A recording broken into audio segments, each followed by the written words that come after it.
Hey everyone, I'm Mind, and a little over a month ago, I had the opportunity to attend RLFM Days as a part of the LEGO Ambassador Network, alongside Matthew, who you all know from the Woo Crew podcast. We were given the opportunity to interview different designers from different design teams within LEGO, and I'm here today to share with you all some of what we learned from our interview with the Harry Potter design team. I did unfortunately lose the original recordings from RLFM Days, so this video is based on notes I took from the interview. However, as it's based on notes, the answers I tell you from the designers will not be exact quotes, so just keep that in mind as you watch. It's going to be more like paraphrases of their responses. So we talked to two designers in the Harry Potter team. I apologize if I'm pronouncing either of these names wrong, but they were Marcos Bessa, who was the design master, and Yi-Chien Cheng, who was one of the senior designers. One of the first questions we asked was why the team decided to switch to green roofs for the Hogwarts sets this year, rather than just sticking with the gray that they had used for the past 3 years. The designers explained that the modern iteration of LEGO Harry Potter, which started in 2018, was originally planned as just a 3-year run where they would make sets all in the same style, hence why the Hogwarts sets in 2018, 19, and 20 were all done in the same style. That 3-year run concluded with last year's Summer Wave as well as the Hogwarts Moment sets earlier this year. Starting with this year's Summer Wave, obviously the theme was still around, they were still making sets for the theme, but that original 3-year plan had concluded. So the designers were given the opportunity to just reevaluate the theme as a whole.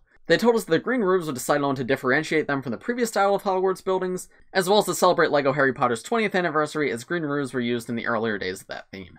Next, we inquired about the Golden Minifigures. For those who don't know, the summer 2021 wave of LEGO Harry Potter has Golden Minifigures to celebrate the theme's 20th anniversary, but personally, I felt a little bit confused by them when they were revealed. For Ninjago, gold makes sense, golden power is significant to Ninjago's lore, but I felt classic figures like LEGO Star Wars had would have made far more sense than golden for Harry Potter, as just like Star Wars, Harry Potter figures have drastically evolved over time. So we asked the designers how they decided on gold and if classic figures were ever even considered. They told us that gold was decided on because they wanted the minifigures to feel special, collectible, and valuable, and gold gave them that look. They did say the classic minifigures were considered, but ultimately were decided against because they weren't as charming as classic LEGO Star Wars figures were. LEGO's art style for Harry Potter has drastically changed since the first wave, specifically with the face prints, and they were actually worried that classic minifigures would actually devalue the sets as the designs are not up to modern standards. I found this answer really funny, but it actually makes perfect sense. Older Harry Potter figures had an awkward, more realistic look that LEGO has really strayed away from in modern designs. A longtime LEGO collector who grew up with the original ways of Harry Potter might appreciate classic Harry Potter figures, but kids and families collecting for the first time who aren't the biggest LEGO fans in the world may not see the figures as special in any way if they were classic figures. The gold figures immediately come off as important and collectible. Comparing that to Star Wars too, the classic Star Wars figures are still reminiscent of the modern style, just without pupils and with thicker lines. With Harry Potter though, they're an entirely different design. Additionally, Marcos said that while he doesn't know for sure, he says that if the Star Wars 20th anniversary was after Harry Potter Ninjago, it may have also gotten golden figures instead of classic figures, but he can't say for sure.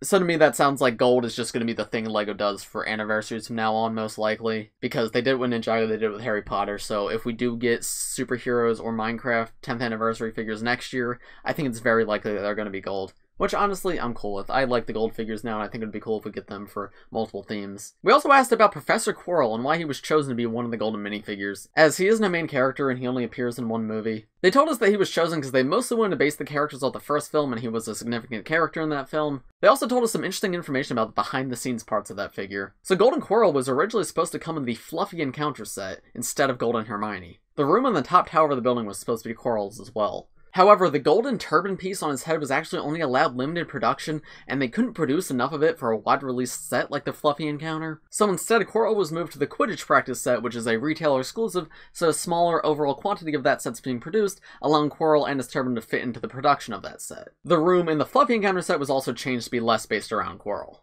We then asked about the giant Harry and Hermione minifigures, what was the idea behind them, and why were those two characters chosen as opposed to someone like Ron. The designers explained that the basic design for the giant minifigure was a design by another designer that they had just laying around their office. For a while, they'd been looking to adapt it into an actual set, and the Harry Potter team thought that the 20th anniversary would be the perfect time to make it. The set was originally only $60 and only came with Giant Harry. However, the team decided to double the price and add Hermione in as well, so that there would be both a male and a female character, and kids would have two figures to play with together. Next, we asked about last year's Diagon Alley D2c set. Specifically, did they have any plans to expand on it in the future, as it's designed in a modular style, so it'd be very easy to add more buildings to it if you wanted. The designer said that there's no current plans for future Diagon Alley sets, but the set was intentionally designed to leave possibilities open. They said that they are aware that there is one significant building missing from the set, which they are open to making in the future, but at the moment there are no plans to do so. Now, the building they're referring to is obviously Gringotts, so they didn't say that in the interview, but it's pretty clear what they were referring to. And it sounds to me like it's a very real possibility that that could be a set in the future. They mentioned a few times in the interview that, like, if fans want to see something specific, they should go to LEGO's feedback website. So I think if any of you guys do want to see a Gringotts set, I would recommend you do that, because, like, that's what they told us. Like, if you guys want to see a set made, let us know through the feedback website, because that, like, actually does a lot. I'll link that in the description below if you guys want to go check that out. But yeah, it sounds like the designer's open to making a Gringotts set,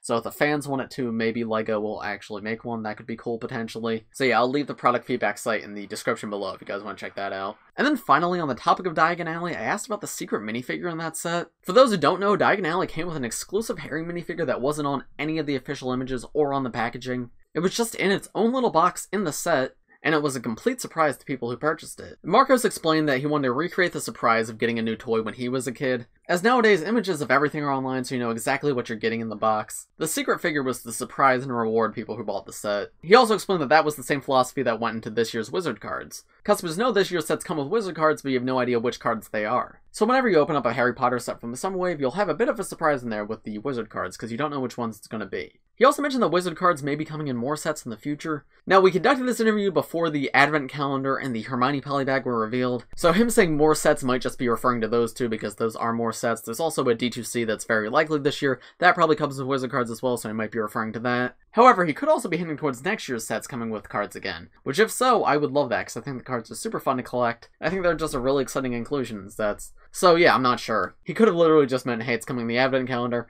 or it might mean like, hey, future waves are going to come with these as well. So let me know what you guys think of that in the comments below, whether you think we're going to get more wizard cards or if it's only going to be this wave. Regardless, I love the wizard cards and I'd be very happy to see more ways to obtain them. And yeah, that's about all the significant parts of the interview, or at least what I had written down in my notes. I'm kind of upset I lost the original footage because both of the designers were really nice people. It was a really fun and engaging conversation. They were very passionate, very happy to talk about the LEGO, and it was so much fun just getting to talk to them directly. But if I get the opportunity to do RLFM Days next year, I'll make sure that I'll be able to publish like an actual video interview. But despite that, I hope you guys still learned a lot from this video. I hope you got some more information about the sets that you didn't know before. Thank you so much to Marcos and Yi-Chien for talking to me. This was awesome, and thank you to Matthew for attending this interview with me. Over the next 2 weeks, I'm going to have more videos like this about my other interviews that I did. I did one with the Ninjago team and one with the Speed Champions team. I also did 2 others. I'm not sure I'm going to make videos on those, but Ninjago and Speed Champions will definitely have their own videos, so stay tuned for those. And yeah, thanks for watching, everybody. If you enjoyed, press like, subscribe if you're new, and I will see you all in the next one.